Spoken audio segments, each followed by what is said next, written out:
네, 미국의 8월 소비자 물가 상승률이 시장의 예상치를 크게 웃돌면서 뉴욕 증시가 폭락을 했고 그 여파로 오늘 원달러 환율이 13년 5개월 만에 1,390원 선을 돌파했다는 소식 조금 전에 전해드렸습니다. 네, 그리고 국내 증시도 2%대 하락으로 시작했다가 회복 중인데요. 관련 내용은 주원 현대경제연구원 경제연구실장과 짚어보겠습니다. 어서 오세요. 어서 오십시오. 안녕하십니까. 안녕하십니까. 많은 전문가들이요. 한 달 전만 하더라도 1,350원 넘기가 쉽지 않을 것이다라고 예상을 했는데 지금 네. 보면 1,400원 선 근처까지 오고 있거든요. 어떻게 보고 계세요?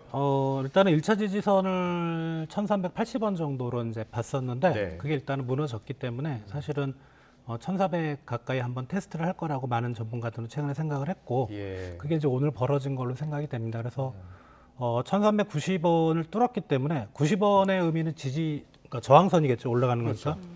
저항선의 의미를 가질 수는 없어요. 다음 저항선이 얼마 정도 됩니까? 일단은 1,400 정도로 봐야 될 것 같고요. 예, 1,390을 뚫었기 때문에 당장 오늘은 아니겠지만 다음 주에 우리 이제 미 연준에서 FOMC가 있으니까 그 부분까지는 상당히 환율 시장이 네. 1,400을 한번 두드리지 않을까 생각이 됩니다. 그렇군요. 네. 예. 원달러 환율이 1,400원 선 넘어갔던 게 97년 그리고 2009년 글로벌 위기 때 두 번인데 그러면 지금 우리나라 상황 같은 때도 상황도 금융위기 때 같은 조짐을 보이고 있는 겁니까?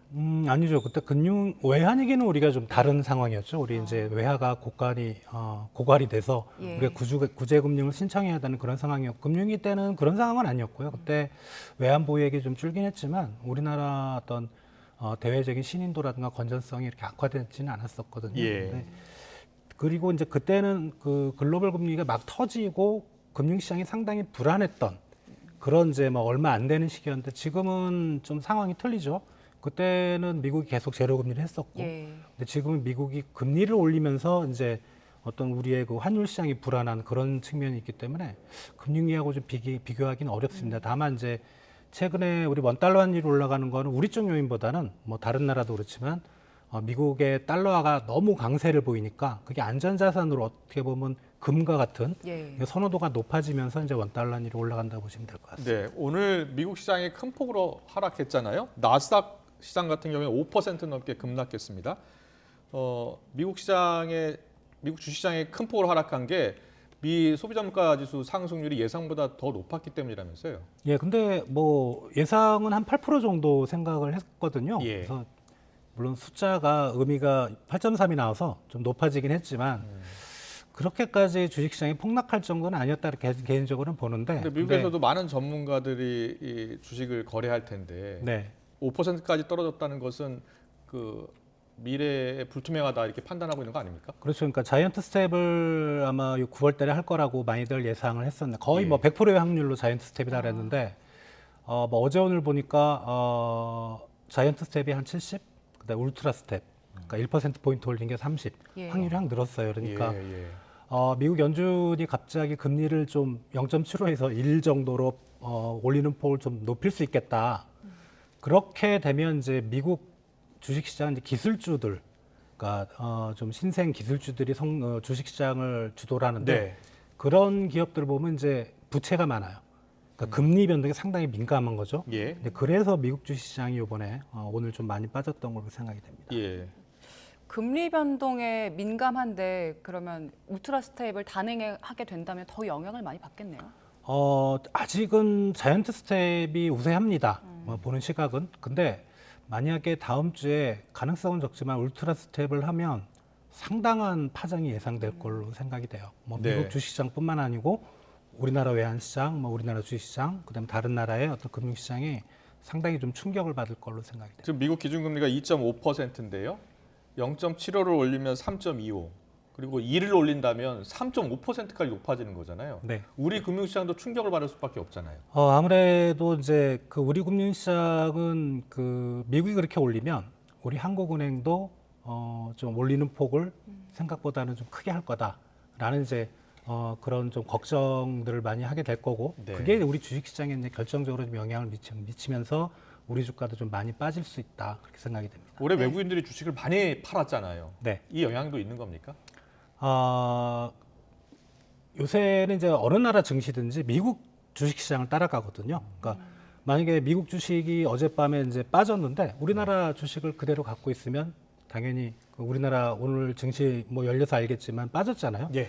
손해를 볼 거고 그래서 이제 같은 그 금융시장의 동조성이라고 할까 그것 때문에 이제 외국인들 같이 좀 빼고 있는 것 같습니다. 네, 네. 다시 물가 이야기로 좀 넘어오면 지금 근원 물가 지수요. 뭐 에너지나 식품 품목 제외한 근원 물가 지수 봤을 때 이 8월에 6.3%로 지금 높아진 상황입니다. 이게 인플레이션이 조금 더 길어지겠다라고 전망할 수 있는 건가요? 우리가 이제 헤드라인 CPI는 우리가 예. 이제 보통 말하는 소비자 물가 상승률이고 예. 근데 소비자 물가 상승률은 온갖 상품이나 서비스가 들어가다 보니까 좀 왜곡되는 그런 경향이 있습니다. 예. 특히 최근과 같이 뭐 에너지 가격이 급등한다든가 네. 이럴 때는 이제 제대로 시장 상황을 못 보기 때문에 근원 물가에는 거기서 이제 에너지하고 식료품 가격을 좀 그 품목을 빼고 이제 보는 건데 그게 갖는 의미는 뭐냐 하면 이제 정말로 찐 인플레이션 시장에서 얼마나 인플레이션이 높냐 시장 수요를 보는 건데 그게 요번에 7월에 이제 5.9에서 8월에 한 6%돈 정도로 약간 예. 좀 높아질 걸로 예상을 했지만 요번에 나온 게 6.3%죠. 예.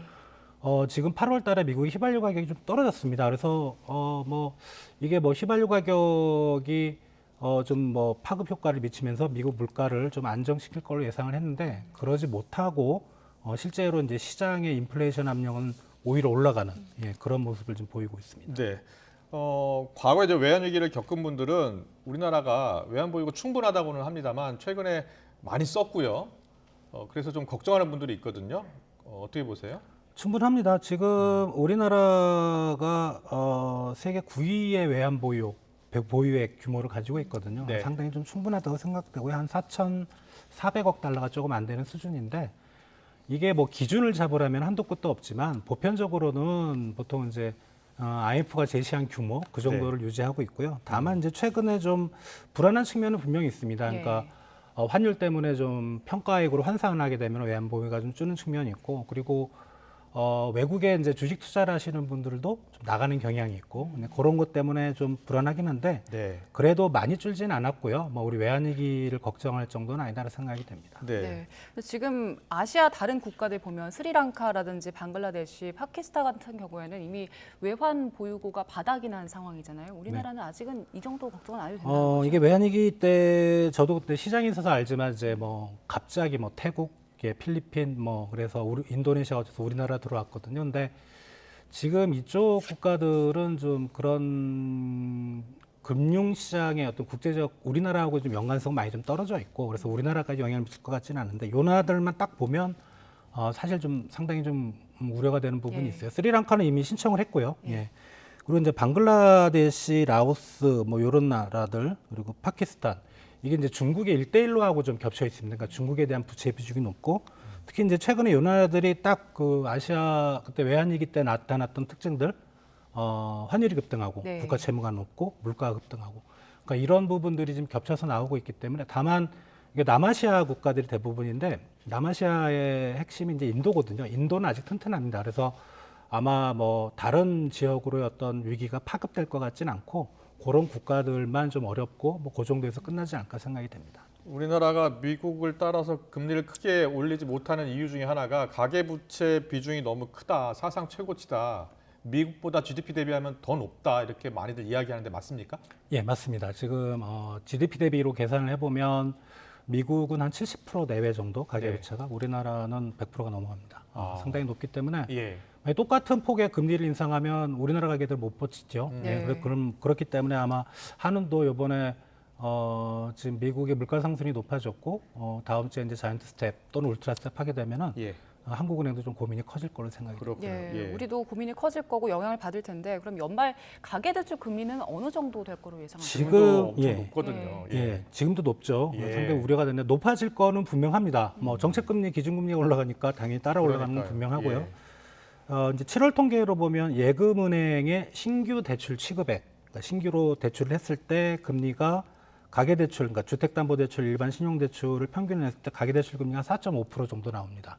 그러니까 은행권에. 근데 요거는 이제 기준금리가 지금 3%, 3.25% 정도 우리나라 했던 때가 2011년 하반기 정도 되거든요. 예. 그때 금리가 얼마까지 올라가게 됐냐면 가계대출이 5.6%. 그러니까 일반 신용대출은 지금 한 5.9%인데 예. 그때는 8%가 넘었었습니다. 그러니까 그러니까 그 상단까지는 우리가 이것도 이제 어떻게 보면은 은행권 얘기죠. 예. 은행에 해당되는 얘기고 좀 뭐 2금융, 3금융으로 넘어가면 금리는 그보다 높아질 수 있겠다 생각이 듭니다. 올해 초에 원달러 환율이 1,200원대 안팎이었는데 이게 그때 환율이 1,400원까지 갈 것으로 누구도 예상하지 못했거든요. 그래서 혹시 연말에 이게 1,500원까지 갈 수도 있는 겁니까? 금융위기 때 1,500원을 찍었던 때가 있습니다. 예. 딱 이틀. 제 기억으로는 하루나 예. 이틀이었고요. 예.